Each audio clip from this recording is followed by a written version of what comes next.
I might have been wrong. Are you listening, LeBron James? Are you listening, James family? Are you listening, Rich Paul? Are you listening, all of you people? He completely, missed the whole point. The whole point.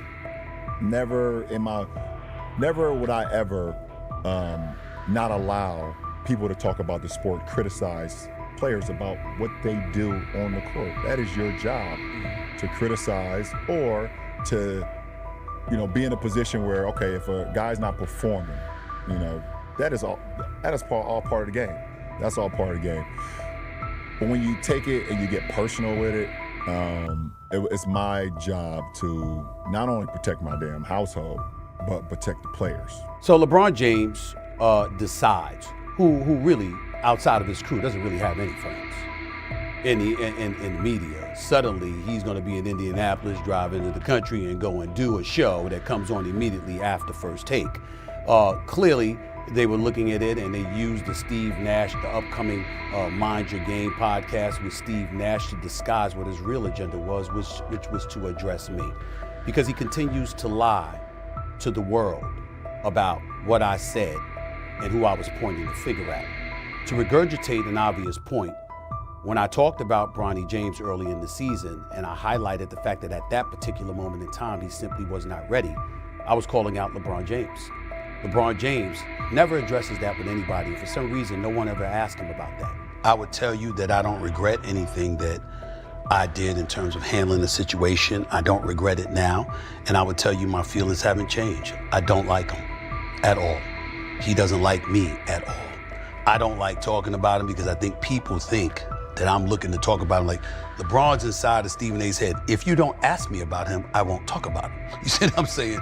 I got a job to do. In the glittering, high-stakes chaos of professional basketball, where egos are as big as the contracts, few clashes have ever burned as bright or as personal as the showdown between ESPN's loudest and most powerful voice, Stephen A. Smith, and the king himself, LeBron James. What started as typical sports banter quickly spiraled into something much deeper and more personal, an emotional war that cracked open the fragile balance between media power, a player's pride, and a father's unbreakable respect. But behind the bright lights of the cameras and the flashy headlines, one question has been whispered in every corner of the sports world. Is Stephen A. Smith, the man who fears no one, actually scared of LeBron James? The answer, as you will see, is far more shocking and obvious than you might think. And it was revealed not in a shout, but in a moment of stunning, uncharacteristic silence. The whispers didn't come from nowhere. The tension between these two titans had been bubbling for months, ever since Stephen A. Smith started throwing repeated, sharp criticism at LeBron's eldest son, Bronny James, following his highly publicized draft to the Los Angeles Lakers. Each fiery take Stephen A. dropped just poured more gasoline on an already smoldering fire, and everyone in the sports world could see a massive explosion was coming.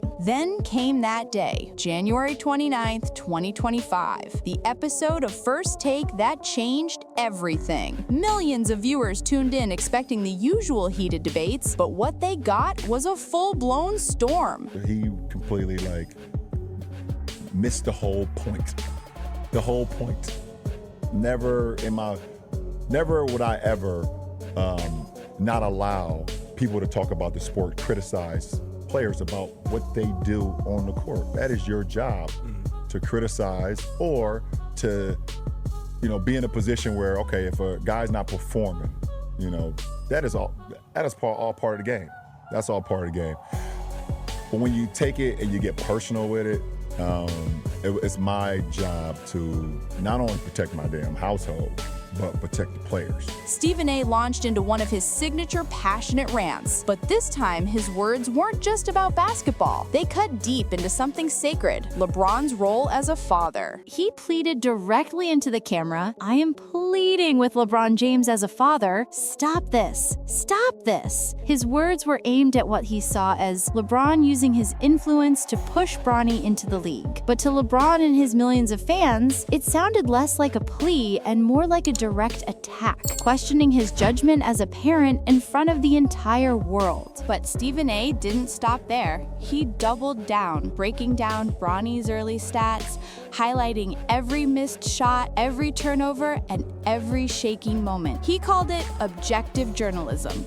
But to LeBron, it looked like a full-on personal attack on his bloodline and his legacy. For LeBron, a man who built his entire empire on excellence, discipline, and control, this wasn't just sports commentary anymore. It was a matter of deep disrespect. Then came March 6, 2025, a night that will forever go down in sports media history. The Lakers were facing off against the New York Knicks, and nobody knew this routine game was about to turn into a spectacle. Stephen A. Smith, sitting comfortably in his courtside analyst seat, had no idea he was about to step straight into the eye of the storm he had so eagerly helped create. Between the third and fourth quarters, when the energy in the arena was at its peak, LeBron James made a move that had nothing to do with basketball. This was personal. The King had something on his mind, something that had been boiling for weeks, and he was about to address it face to face in front of the entire world. That was LeBron James coming up to me, unexpectedly, I might add, to confront me about making sure that I mind what I say about his son. Can't repeat the words because they ain't suited for FCC airwaves. That's what he was doing. And I thought long and hard about this over the last few hours because I had no intentions, Molly, of talking about this at all. Yeah. And the reason why is because it was a one-on-one, I wouldn't say a conversation, but it was a one-on-one confrontation. But then I wake up and everybody from ESPN and my agent and everybody else were sending me that this thing had gone viral. And so ultimately it was unavoidable, and that is why I have to discuss it now. That wasn't a basketball player confronting me. That was a parent. That was a father. And I can't sit here and be angry or feel slighted by LeBron James in any way in that regard.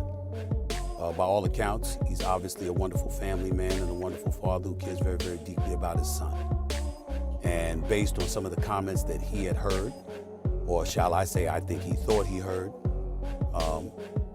clearly took exception to some of the things that he heard me say, and he confronted me about it. Cameras caught every second of it. LeBron walked straight towards Stephen A. with that unmistakable "don't test me" energy. Gone was the polished, media-trained LeBron. This was a father on a mission, ready to defend his son. Insiders, and Stephen A. himself, later revealed what was said. LeBron leaned in and told him directly, "Keep my son out of this, bro." That one simple line sent shockwaves through the arena. In that moment, for the first time in his career, Stephen A. Smith was silent. The most outspoken man in sports media, the guy known for raising his voice and dominating every debate, didn't say a single word back. He stayed seated, motionless, his eyes locked on LeBron, as if he couldn't believe what was happening. Witnesses said you could see the tension all over his face. This was not the confident, unshakable Stephen A. that fans were used to. He looked shocked. The explosion online was immediate. Within minutes, the clip was trending everywhere. The internet was split, but what really got people talking wasn't the fans' reaction, it was Stephen A.'s. In the days that followed, his entire tone changed. The man who built a career on fearless rants suddenly sounded different, quieter, more careful, almost hesitant. The edge in his voice was gone. His explanations came off less like a defense and more like damage control. He even went out of his way to compliment LeBron as a father, saying, "By all accounts, he's obviously a wonderful family man and a wonderful father who cares very, very deeply about his son." People close to ESPN said that even off camera, he seemed uneasy, carefully watching his words. The swagger had cracks in it now, and everyone could sense it. The biggest giveaway, however, came on March 27, 2025, during a rant where Stephen A. finally let his fear slip out. While trying to act unbothered, he started talking about his own physical limitations and what would happen if things ever got physical with LeBron. He said, "Had he touched me, I would have immediately taken a swing at him, and then I would have experienced a bad time." I didn't think that Pat McAfee disrespected me or did me wrong in any way. He did his job, and I got no problems with it. My issue is with LeBron James. And I just want to say for the record, LeBron James is full of it. And in this particular instance, as it pertains to his son, he is a liar. And he went on national television today and he lied again. You see, when he approached me while I was sitting courtside at that game against the New York Knicks, when he rolled up on me, I didn't know he was going to roll up on me. I had no idea. But when he said what he had to say, I was in no position to give any kind of retort without making a scene. It was during the third quarter. It was fresh out of a timeout.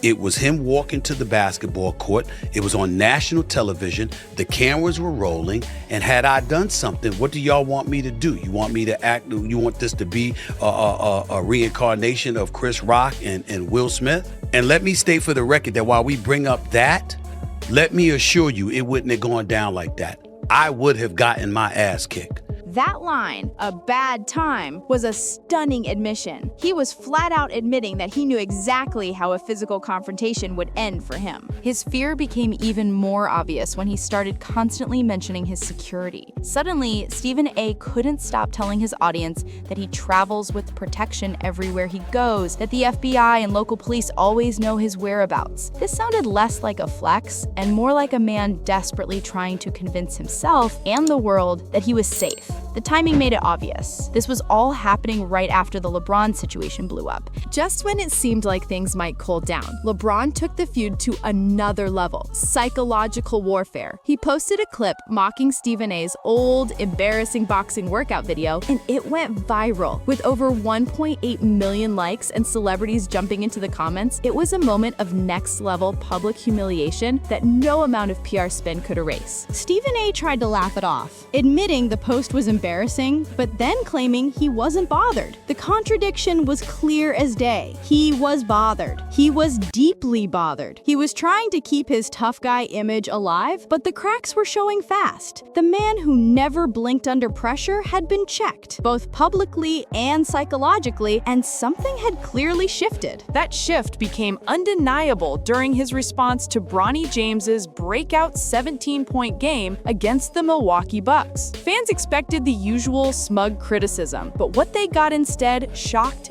everyone. Stephen A. was gushing with praise. He even publicly admitted he might have been wrong about Bronny, directly addressing LeBron and the James family in what sounded like a clear peace offering. His exact words were, "I might have been wrong. Are you listening, LeBron James? Are you listening, James family?" For someone as outspoken and prideful as Stephen A. Smith, this was the equivalent of waving a white flag. This wasn't the man who roasted players without blinking. This was a man desperately trying to patch things up before they got any worse. What made this change so telling was how selective it was. He was still his usual loud, brash self when it came to other controversies. But whenever LeBron's name came up, you could see the hesitation. He'd pause, choose his words carefully, and walk on eggshells. The fearless talk show titan had finally learned that not every battle was worth the smoke. He had been humbled, whether he would ever fully admit it or not. But to really understand just how explosive this feud became, you have to look at the one person sitting right in the middle of all the chaos. The young man whose NBA journey turned into a lightning rod for drama, Bronny James. His story is the reason this whole storm started in the first place, and it's a story of pressure, pain, and incredible perseverance.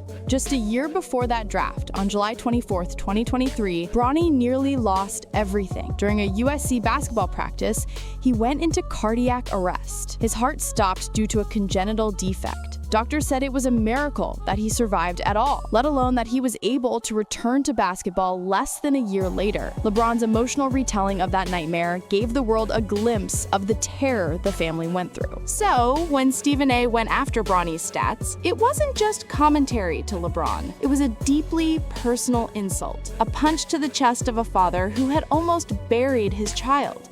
For LeBron, protecting Bronny isn't about ego. It's about survival, pride, and a profound sense of gratitude. Every single game Bronny plays is a second chance at life, a victory in itself. This is why LeBron stepped in. The hate and pressure on Bronny have been relentless, from critics questioning his McDonald's All-American selection to a fan disgustingly throwing an orange peel at him during a high school game. Through it all, the health crisis, the public scrutiny, the weight of his father's legacy, Bronny has shown a mental toughness that is just as impressive as his physical recovery. He is not just LeBron's son anymore. He is a young man writing his own chapter, shot by shot. And in a moment of poetic justice, Bronny has started to silence his critics with his performance. His time in the G League has been a redemption arc, culminating in a career-high 39-point explosion on March 24th, 2025. Even Lakers head coach JJ Redick has praised his growth, saying he has the potential to become a really good NBA shooter. Slowly but surely, people are starting to see what LeBron has seen all along. As for the feud between Stephen A. and LeBron, it may have gone quiet,